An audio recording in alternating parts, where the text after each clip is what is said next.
In today's environment, biggest problems during the collapse of real estate, the inventory completely dried out. Picking a good market where inventories are high are really important if you're trying to find deals. Best ever listeners, before we get into today's episode, I want to mention Trevor McGregor. Trevor is a real estate results coach. I've been paying him and working with him for years now. He actually is responsible for giving me the idea to do a podcast. So it's not only about transactions that he gives advice on, how to find more deals, how to make more money, but also how to build a holistic plan around your real estate entrepreneurship endeavors. That's what I love about working with Trevor, that and being held accountable for what I say I'm going to do and actually making sure that I follow through and do it. I feel like I'm a pretty results-oriented, accountable kind of person, but it's always nice to have someone who's there guiding you along the way and giving you strategy as well as psychology tips for how to deal with, the things that come up as a real estate entrepreneur. Trevor has made a wonderful offer for the best ever listeners, and that is that he's offering a free coaching session. Go to coachwithtrevor.com. That's coachwithtrevor.com. Highly recommend him. I've worked with him before. I'm currently working with him right now as my business, as my real estate investing coach. Highly recommend you do the same. Take him up on his offer. Get a free coaching session. coachwithtrevor.com. Best ever listeners, how you doing? Welcome to the best real estate investing advice ever show. I'm Joe Fairless. This is a show where we cut out the fluffy stuff. We only talk about the best advice that moves your business forward. With us today, we got Mike Zlotnick. Hello, Mike. Hi, Joe. How are you? I am doing well. Thank you so much for asking, and I'm looking forward to getting into our conversation because, well, Mike's got a lot of experience in the lending industry. He's done over $100 million in underwritten loans, so he's underwritten $100 million worth of loans. That's probably the better way to state it. He has been a debt and equity investor in real estate for more than 15 years. And in 2009, he joined Tempo Funding and is the managing director. You can say hi to him and his company at tempofunding.com. He's based in Brooklyn, New York. And with that being said, Mike, you want to give the best ever listeners a little bit more about your background and what you're focused on now? Joe, I greatly appreciate the introduction. We still do lending. That's our meat and potatoes. We're happy to do bridge lending. That's our focus. Bulk of what we do are residential fix and flip projects, some small commercial. We definitely have the capacity to do larger projects, larger commercials through our relationships with other larger funds. So lending is our space, and we're happy to look at whatever deal you have.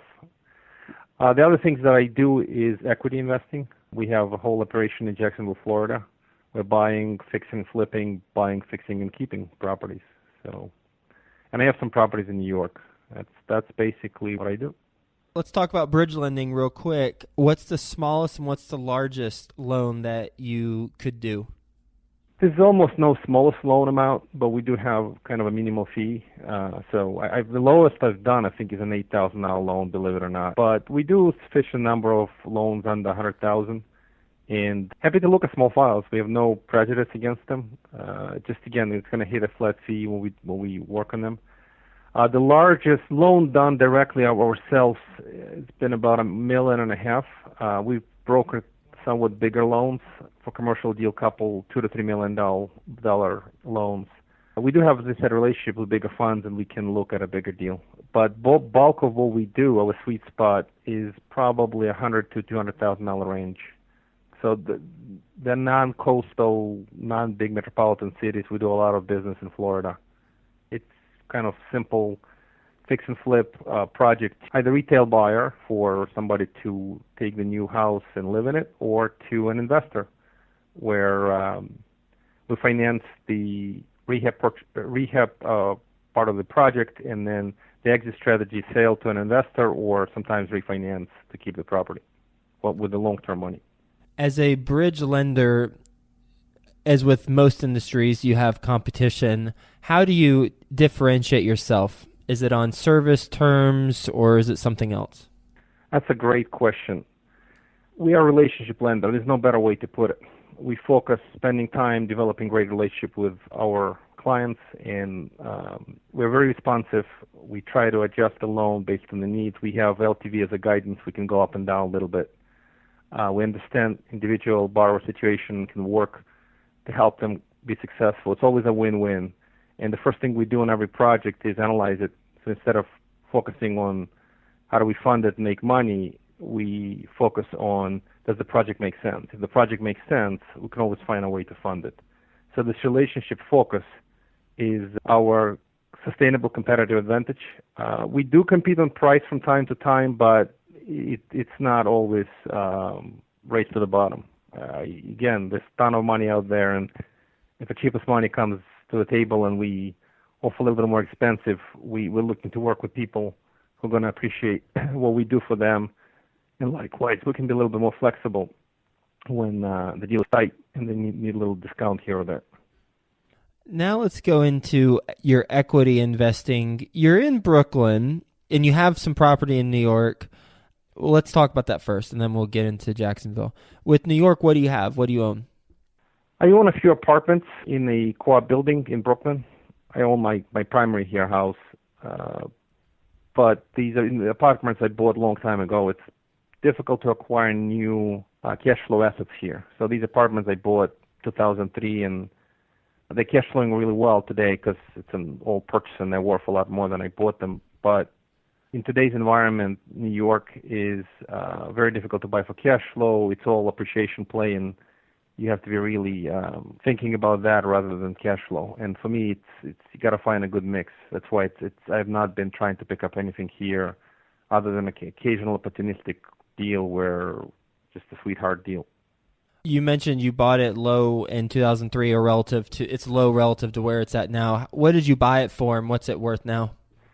That time I bought a pool of 8 apartments, and the price is going to sound almost too small for New York, but I bought them at $45,000 a piece. And since it was 8 apartments, and since I picked up more apartments, but I sold a few off, I bought them for cash, no leverage, but they're worth now close to 180, 200 an apartment because of appreciation. So in New York, I don't know what it is. It's almost probably quadrupled in 13 years. There's the appreciation. You can do the average per year math. And what do you rent them for? Roughly, biggest rent $1,400. The lowest is like $1,250. Any issues being a landlord in New York? It's, again, a great question. You have to be extremely careful in New York because of very difficult eviction laws. If you rent badly, you're going to be evicting your tenants for a long time. That's a primary risk in New York. I have long-term tenants, and my rents are somewhat below the market. So probably the market rents for these apartments closer to $1,500, $1,400 to $1,500, and some of them are below. They're just phenomenal people, and they always pay in time, and I've not had an issue with them. Sort of a trick to keep your great tenants in is increase their rent slowly. And yes, you fall behind a little bit versus the market, but you keep great people, and it's always worth it. Mm-hmm. And the risk, as I mentioned again, just be very careful in New York. It's the most difficult place to evict. Yes. So if you rent an apartment to an older person that can't pay, or a family with small kids and they can't pay, much as you're sympathetic, you're an investor. You need to be able to get them out, and it's very, very difficult. Probably take a year or sometimes over in New York. It's scary how long it takes to evict someone who's not paying in New York City. Is that statewide, do you know, or is that just New York City? Because it's I don't know about upstate New York, but the city itself is one of the most difficult places to evict in the states. Period. Well, let's move down south now to Jacksonville. You mentioned you're an equity investor in deals in Jacksonville. How'd you pick Jacksonville? We picked it based on analysis using a complex matrix of data, and the few key elements we looked at is affordability. So affordability, we measured it in average income versus an average house price. So Jacksonville is very affordable. So an average Joe, forgive me, I'm not trying to imply you're well above average. By average Joe can buy a property with an average income very, very easily. That's the point. A blue-collar, hardworking person can easily pick up a house because there's plenty of inventory with a $100,000 range. If somebody's making $40,000 a year, they can afford a $100,000 house. That was one of the key variables. Another variable we used is availability of inventory, which is very important if you're choosing a market to market in. In today's environment, California dried up completely. Many of other states, Arizona, Nevada, there were biggest problems during the collapse of real estate. The inventory completely dried out. And picking a good market where inventories are high are really important if you're trying to find deals. And we use another variable. So besides average income to average house price, we used rent to value ratio. So the RV in Jacksonville, Florida is fairly healthy. In other words, if you buy a property with an after repair value between 80 to 120,000, you could rent it for a healthy rent between 0.9% to 1% per month. So a $100,000 property could rent for $900 to $1,000 a month. And what that does is it creates an exit strategy. So if you're trying to fix and flip and you can't sell for some reason, you can always rent it out. So the dual exit strategy mitigates risk. Yes. So I want to make sure that I wrote down these properly. Affordability, the availability of inventory, and the purchase to rent ratio. Is that right? Rent to value. Rent to value. Okay, rent to value. Okay, basically the same thing. But yeah, rent to value. It's an RV. There's many ways to skin the cat. Some people use the reverse, but just the rent is relatively high. The only other places that are higher than that would be Midwest. If you go Midwest, you will find RVs above 1. Some rural areas have really high RVs. I know folks that are in Georgia, Alabama, you could have RVs over 1, sometimes 1.5, which are really high. I've seen RVs as high as 2% a month in Midwest, but those properties never appreciate. I forgot one more very important variable that we looked at is average historic appreciation. And Jacksonville seems to have good mix. It doesn't go up and down. It's a steady eddy, and they do have appreciation on top of the cash flow. So if you're picking where to invest, if you put your money in Midwest, appreciation is going to be really slow. If you're going to go to hot markets, Southern California, Southern Florida, and they appreciate really well. But the cash flow in those markets are pretty weak in today's environment. So that's why Jacksonville is sort of it's a mitigated risk, and it's a mix between cash flow and an upside appreciation. With your business model, and thank you for going through that, as you call it, the matrix of data. What is your model? Are you fixing and flipping, and then, as you mentioned, you've got the dual exit strategy where you can, if it doesn't flip, then you just rent it? That's right. So we're picking up steam really heavily now.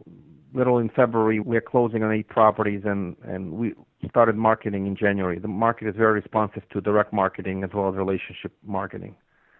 So we're planning to go 8 and then 10 and up from there. But as far as what's the model on deal acquisition, it's a fairly simple formula, and I highly recommend that you use this formula in every market. The formula does need to be adjusted for a specific market, but the formula is sufficiently conservative, and I like it. So the formula is this simple. Your purchase plus your closing cost on purchase plus your rehab budget divided by after repair value should not be more than 75%. So if you buy a property for $50,000, rehab it for $25,000, your cost base is $75,000, ARV should be $100,000 or more. So if you follow this model, it's pretty hard to lose money on a deal. You can still make a mistake. Rehab could go haywire. You could be off on the value. But if you're careful with your rehab scope and budget, you're conservative there, and you're conservative on your estimate on after repair value, and you use a 75% ratio, you will be successful every time. Now, that ratio is different in California. We do a lot of work with California clients, and they're going crazy over there. They are going well above 80%, which makes me very nervous. Sometimes I see they're picking purchase and rehab at 85% of ARV. I don't even know how they make money. It's almost like they take so much risk. If they're off by a little bit, they can lose money on the deal. So We give you an example. Q4 we picked up 4 properties with an average purchase plus rehab, which was 68% of ARV. So 75% is your max. The goal is to pick it up below 70. If you could do it, you're in fantastic shape. I love it. Nice, simple breakdown. And I've heard that before from people, and it's from people who are doing well. It's from the guests. So it's a very simple formula and one that I've seen firsthand. People in my Cincinnati mastermind group, they've implemented that, and they've done really well too. You ready for well, first, you know what? I don't even think I asked you the money question. What's your best real estate investing advice ever? So the advice is really simple. When you're selling a property, list low. As crazy as it sounds, too many people are used to listing ceiling price. I prefer to list the floor price. What this means is very simple. The price is a marketing driver. So if you list high, you're almost rejecting people. They go look at the property and the price feels high and they don't want to make a bid. If you list low, first of all, people looking for a bargain. Everybody's looking for a bargain. So if the property is worth, just say, $100,000, that's the average expected price if you list the property within 60 days. List it for anywhere between 90 to 95. And if the market is sufficiently busy, not rural market, not in the middle of anywhere, then you will definitely get decent traffic. And a low listing will generate offers probably within 2 weeks, if not faster. So by listing low, you are attracting buyers, and if you don't have any activities on a low listing price, you could very quickly realize that even your low listing price is overpriced. Now, you do have to be able to lift people up. In other words, as you list low, you will get lowball offers anyway, or you get offers around the price. Very few people will go over the price. But if you have multiple offers and you're good at creating competitive situation, you can politely lift your buyers up to your $100,000 that you were looking to sell even more. So the technique is fairly simple. It's to list low, use it as a marketing tool, get offers, and then work them out. There is a whole science to it. My business partner, I co-manage a couple of mortgage pool funds, and we have a presentation how to do it on a website called inspiremycapital.com. That's another fund I co-manage. My partner, Jordan Fisher, he has a presentation on this specific subject, how to list low and how to sell for max using this technique. If I list it for $1, then that's not going to have the same effect as if I list it for a certain percentage less than what I really want. So is there a range of how you define low? It's a 5 to 10% discount, in some cases 5 to 7%, depending on the market. So if you take your 100,000, probably you don't want to list less than 90. If you list it for $1, it's going to look ridiculous. So people looking for a bargain, but they're going to feel that it's a bait and switch or something very strange. So the price has to look realistic. It's just like a motivated seller. That's what it's going to look like. Got it. Okay. 5 to 10%. Noted. All right, Mike, you ready for the best ever lightning round? Sure. Okay, first a quick word from our best ever partners. Do you have a fix and flip project that needs financing? Then go to fundthatflip.com. You can do the online application. Takes as little as 5 minutes to see if you're approved. And then you could be financed within 7 days. Pretty quick stuff. They're an online lender. They specialize in fix and flip projects. Go to fundthatflip.com. Best ever book you've read? There's a book called Retire Rich with Self-Directed IRA by Nora Peterson. It's a great book if you're trying to learn how to invest with your self-directed IRA and how to maximize tax-deferred or tax-free money. So that's the book. Who's the author? Nora Peterson. Okay. Retire Rich with your self-directed IRA. Best ever personal growth experience, and what'd you learn from it? I lost 40 pounds, and then I gained back 35. Okay. So what I've learned from that is the diets don't work. Right? You go on a diet, you lose a lot of weight, you get off the diet, and you go back. So what I've been working on recently, and my lessons learned, is you got to change dietary habits, eat better, eat more vegetables, cut the carbs. with that, you feel better, and the weight loss doesn't feel like a weight loss. It feels like somewhat of a lifestyle change. You're just improving your nutrition. Best ever deal you've done? I funded a deal with a client where the client made $600,000 spread on a purchase of $900,000 and sale $1.6 million. Now, why is it the best ever deal for me? I didn't make the money, but this is a good friend who's a client, and the deal was falling apart the last minute, and I was able to come in and salvage the transaction through creative finance, and we were able to basically close on $900,000 quickly, buy the property, and he was able to sell it quickly for 1.6. So it was one of those flips that was falling apart, but it succeeded. Why best ever? The spread was pretty big, and I was happy to help the client with such a big spread. Best ever way you like to give back? I have a good friend. He is a wushu master. Basically, wushu is a Chinese martial art. I do martial arts too. I do taekwondo. And he donates his time to helping kids in New York. He's teaching them essentially for free. So I very much enjoy helping him, and I've been donating to his nonprofit for a long time. And I think martial arts are great for kids, and him teaching kids for free, in essence, is a great way to help them. What's the biggest mistake you've made in real estate so far? I think it's not a one mistake. We've done a few of this. It's become sort of a pattern where we funded a few deals where we weren't 100% sure on after repair value, even though we do our due diligence and do our best. And some of the high-end properties, sometimes it's a big range. So the mistake is to look at the wrong comps, and we've lost some money on those deals where the best comps didn't pan out, and we wound up kind of selling the deal for a small loss. So the mistake is to look at the high-end properties and pick your most comfortable comps instead of looking at the worst comps. And when the bigger the deal, the more conservative you got to get, in my view. So the lessons learned is $100,000 properties, mistake is small. $1 million properties cost a lot bigger, so mistakes become a lot bigger. And we're trying to do a lot more smaller deals than big deals. That's a fourth diversification and risk mitigation strategy. What's the best ever place the best ever listeners can reach you? The best way to reach me is email me at mike@tempofunding.com, TEMPO funding.com, from the word temporary, tempofunding.com. I'm more of an email person than a phone, and I'll happily speak with somebody, but let's start with an email.